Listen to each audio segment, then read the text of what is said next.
going on, y'all? This is OBB, the Diecast News Guy. Welcome, everybody, to another Diecast Haul video. But wait, hold your horses, y'all. This ain't no ordinary Diecast haul. As you guys already know, I was pretty occupied and pretty much busy, so that's probably why I had the lack of uploads, but got my good reasons. I just got back from my second ever Daytona 500, and let me just say, this trip was even more better than last year's. I know the first one should be the best, but just this one was so damn cool. I saw a lot of great racing, and more importantly, congratulations to Ricky Stenhouse Jr. Out of all the people, he is the newest Daytona 500 champion. I mean, just shows you just how unpredictable this race was, but I enjoyed it, and I'm glad I was at this race compared to what you guys saw at the Fox coverage. Maybe I should make a rant review about like these Fox broadcasts, because it seems like that's been like the biggest craze lately, just shitting on Fox. But we're not here to talk about that, guys. We are here to showcase what I got at the Daytona 500. You know, my diecast haul like I usually do. But I want to give a quick shout out to all the fans and friends, really good friends of mine, a lot of YouTubers that I can't even name on the top of my head. There were so many great guys, but even the fans as well that came by and you know, said hi and, you know, had a nice little chat with me. It was really cool. I mean, heck, going to races is awesome, but getting recognized by y'all, I mean, as you guys know, I'm just an average Joe Schmo who just loves collecting diecast, but I appreciate you guys' continued support. It's a driving force that keeps me doing this stuff. But anyways, with that in mind, we got a bag full of stuff, and in this stuff, we got ourselves contents of diecast. So yeah, you guys probably wondering, okay, did I went to the usual diecast haulers, or did I go to you know, what we call the gypsy tents, the flea markets? So I ended up doing a mixture of both, but I actually got a lot more better deals from the flea markets. But we're just going to see what we're going to pull right here, right on my ass, and we'll just showcase what I got. So I'm going to showcase you guys some of the diecast I got from the flea markets, and majority of these cars, I actually got a pretty good steal on them. I think I spent a grand total of probably $50 or less for a good majority of these cars. So I actually was on a nice, good budget. But here we guys go. The first one we got ourselves Greg Biffle's 2006 AmeriQuest Ford Fusion for Roush Racing. So as you guys see, I am a huge fan of the Team Caliber diecast, and mercifully so because of this right here, clamshell packaging, something that we will probably never see in the time or day in this diecast market. But here's the AmeriQuest car. Of course, I know the lighting and the focusing is not gonna be that well, but look how beautiful this car is. Now I know this car is kind of inaccurate because as you can see, there is a Nextel Cup Series logo right here, which I'm trying to get the camera to focus in right there. This is actually supposed to be a Busch car that he was supposed to run in the Busch Series, but they made it in the Cup car.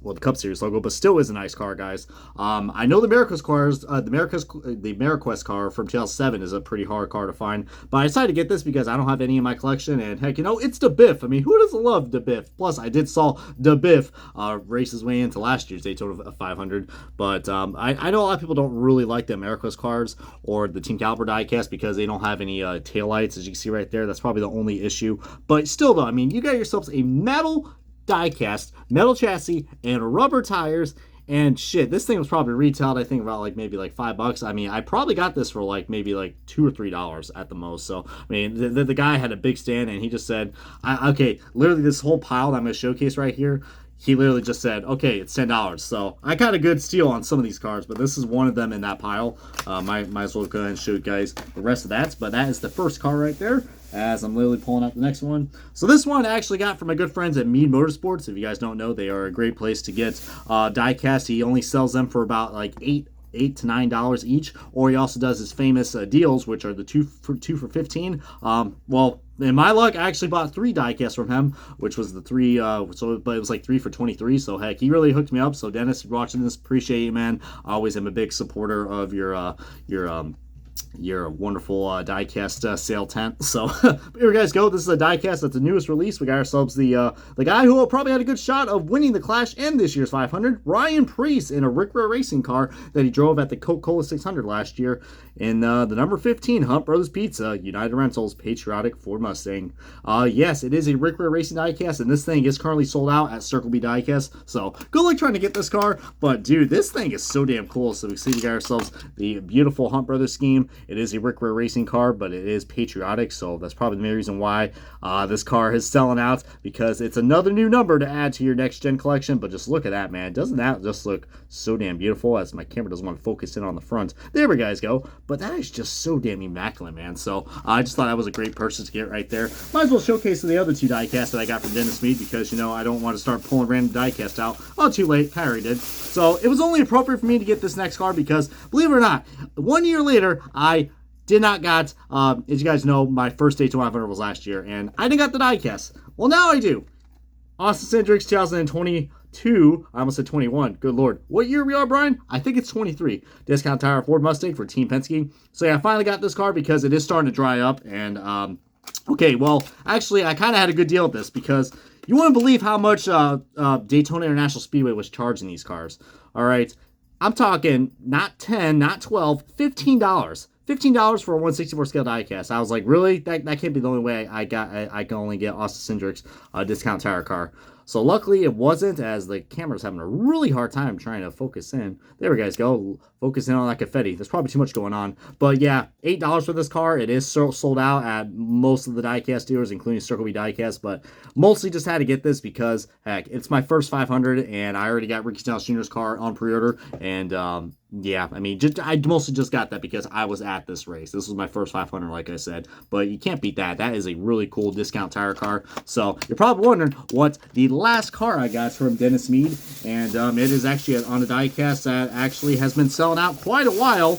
And there is a decal flaw that's on this, which I did not notice until I bought it because I'm just a dumbass. But we got ourselves Brad Keselowski, and no, he did not win this race. But look at that shimmery blue number right there. And his number 6, King's Hawaiian Pretzel Buns car. My God, I could definitely go for a goddamn pretzel right now. But the Ford Mustang RFK Racing, what a beautiful car, guys. I mean, I'd say mostly call this the Broncos car because, heck, you know, it's got those, but I'm not going to say, let's ride, let's ride. But for real, guys, this is so damn cool. As my God, I didn't think it was going to be this cringy already into a diecast all, but doing what I can to keep you guys entertained, so that way I'll be like, here's the card, here's the diecast, okay, good day. As the camera does not want to focus. All right, come on, camera, you can see the diecast, focus in, come on, camera, don't be like Fox, all right? There you guys go. The camera's being really slow today, but as long as I be patient, you know, like an animal.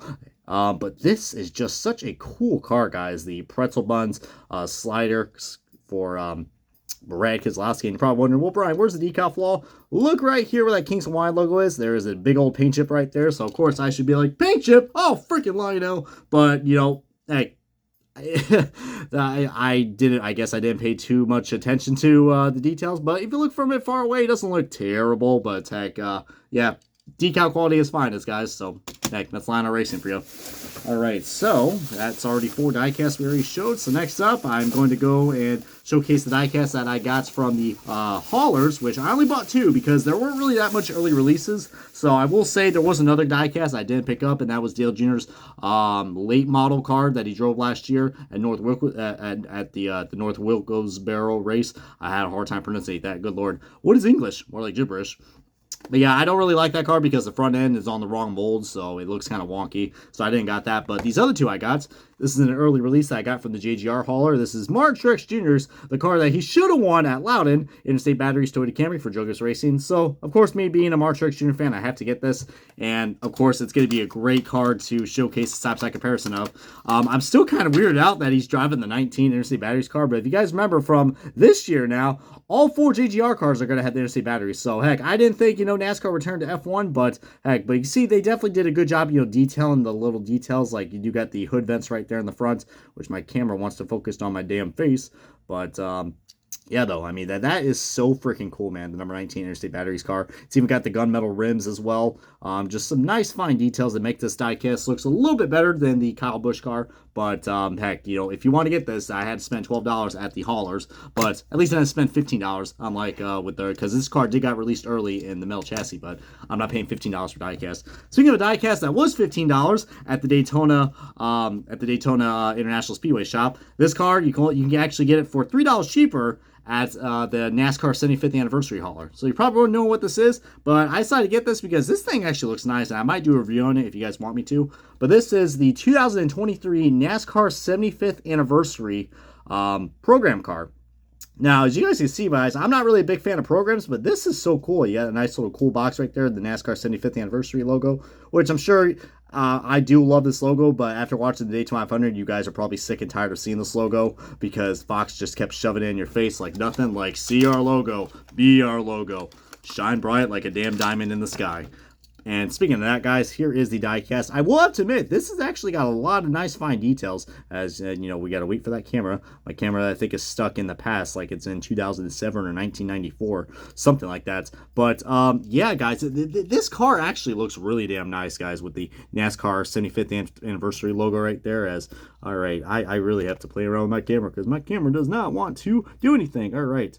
We got to do this slow motion side by side until we end up getting some tracking up in this bitch. You know what I mean? But, you know, the camera's not doing its justice right now. Oh, there it is right there. And you guys can see this thing looks so freaking cool. The Chevrolet Camaro ZL1 NASCAR. You see right there, we got the dirt. We got the asphalt on the other side. I mean, this is just such a cool diecast that I might have to do a review on it because there's so many fine details. So, that is diecast, I believe. Let's see. Can I count today? 6. So, I guess you could say we're almost halfway there. So, all right. So, those are the 2 diecasts that I picked up at the haulers. So, you know, they were, you know, $12 each. So, whatever, though. All right, I'll get back to the guy that I bought the Greg Biffle car from. All these other cars I got from him. And like I said, the Greg Biffle car and these other, let's see, 1, 2, 3, 4, 5 diecasts I got. So 6 diecasts I got for $10. Because, like I said, the guy just had so many cars.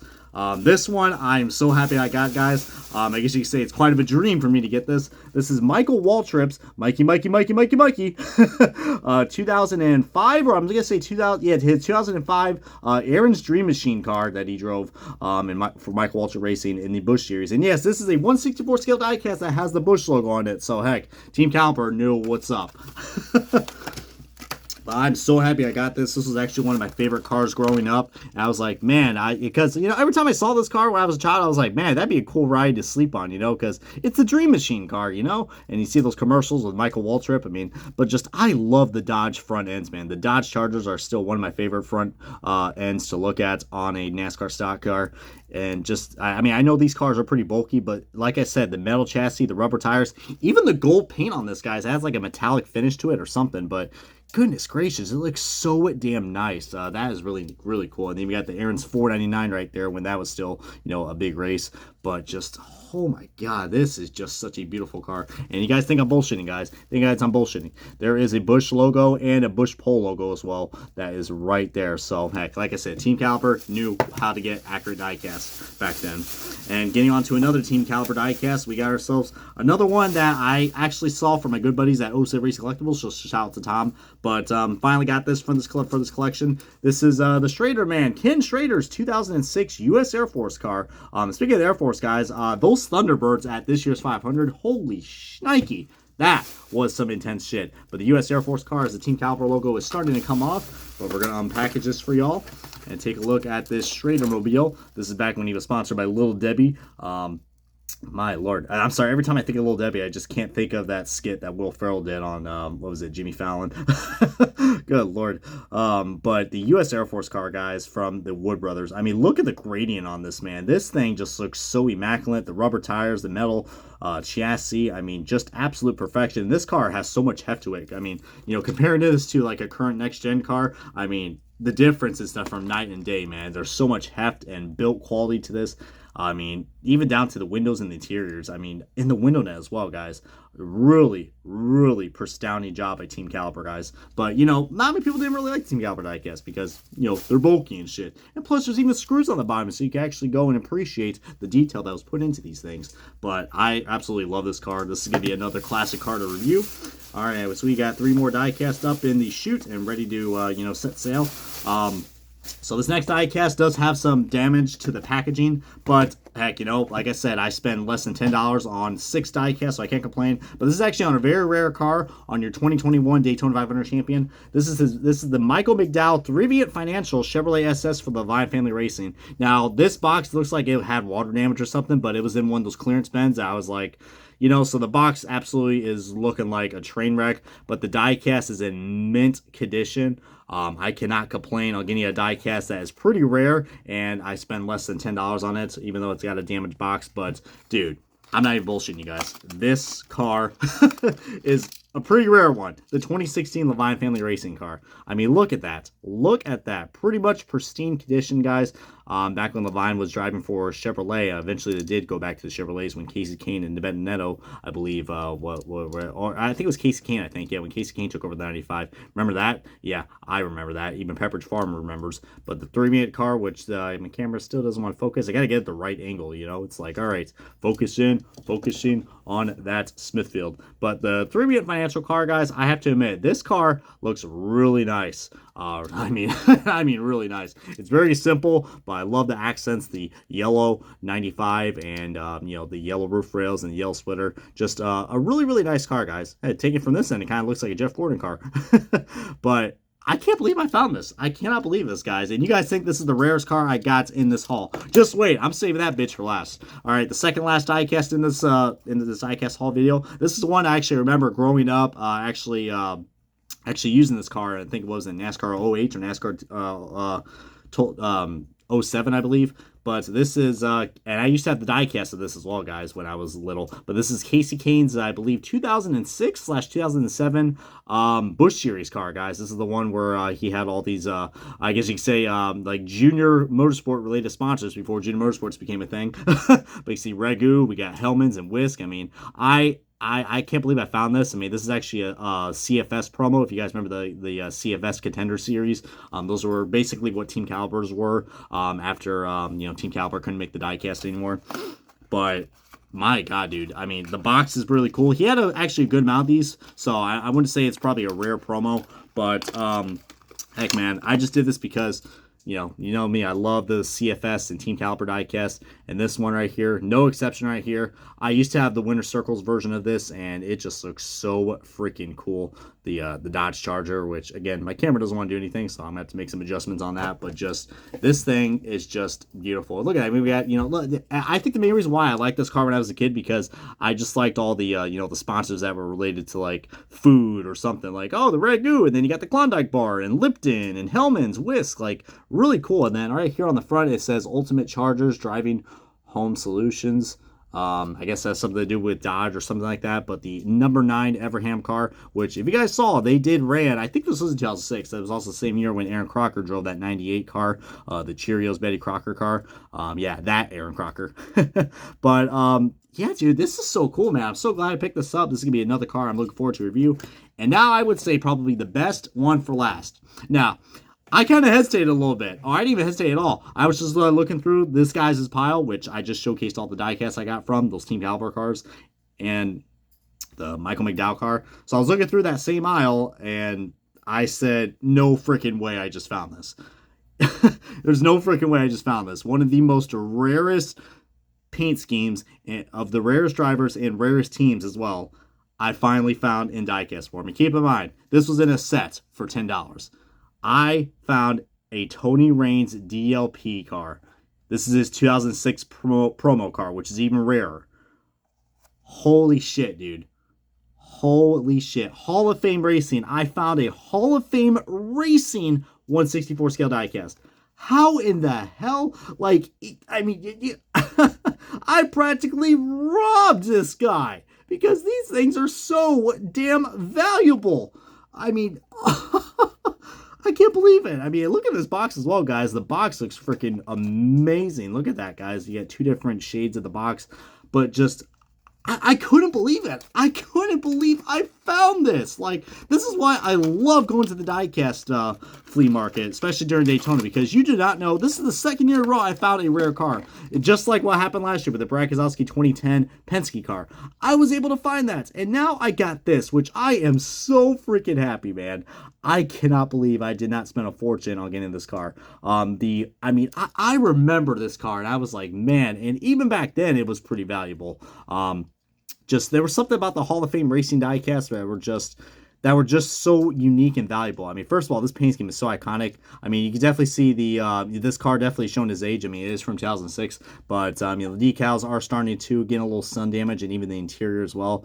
But regardless or not, dude, look at this freaking beauty that we got right here. The Texas Instruments DLP. I think they were the company that made like calculators or something like that, because I do remember using a calculator instead. Oh, Texas Instruments. So heck, I'm surprised they didn't sell instruments in Texas. for real, guys. I cannot believe this. I cannot believe this. This is so freaking cool. And what a way to end the diecast haul video, guys. So, again, feel free to comment below which diecast you guys want me to review first, because I have all these ready for the diecast reviewing station very soon, because just, dude, this is why I love just getting the diecast like this, because you just do not know what you are going to find, you know, whether it's the early releases or, you know, diecasts that you missed out on online. I mean, the flea markets and the diecast tents are the way to go, man. I mean, if you don't want to break any bank for your buck, you know, the diecast dealers are the way to go.